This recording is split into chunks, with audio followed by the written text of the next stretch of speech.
Hi guys, welcome to one day in Kumbakonam. நம்ம வந்திருக்கிற spot கும்பகோணத்திலே ரொம்ப ஃபேமஸா 1914ல இருந்து இருக்க ஸ்ரீ மங்களாம்பிகா விலாஸ் காஃபி ஹோட்டல். குடிக்கலாமா?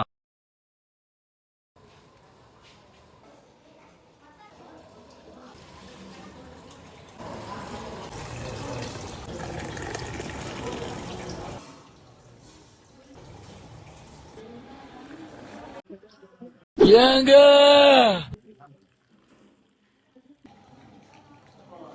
இது மஜாவா இருக்க போது, ஏன்னா இதோட அரோமா வேற லெவல்ல இருக்கு.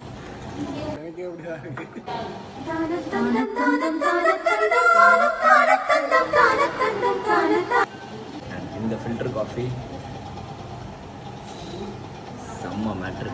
ஸோ அந்த ஸ்பாட் எங்க இருக்கு அப்படின்னா அதை நான் சொல்ல மாட்டேன், நம்ம கும்பகோணம் தம்பி ஜூனியர் பிளாக் சொல்லுவாரு. ஸ்பாட் வந்து கும்பகோணம் கும்பேஸ்வரர் கோவில் சன்னதி ஸ்ட்ரீட்ல இருக்கு. ஆக்சுவலா இதுதான் ஒரு ஓஜி ஸ்பாட். வேற எங்க போய் குடிச்சாலும் இந்த ஸ்பாட்ல குடிக்கிற ஒரு ஃபீல் எங்கேயுமே கிடைக்காது. ஸோ கண்டிப்பா வேற லெவல்ல இருந்தது. மஸ்ட் விசிட் ஸ்பாட் நம்ம கும்பகோணம்.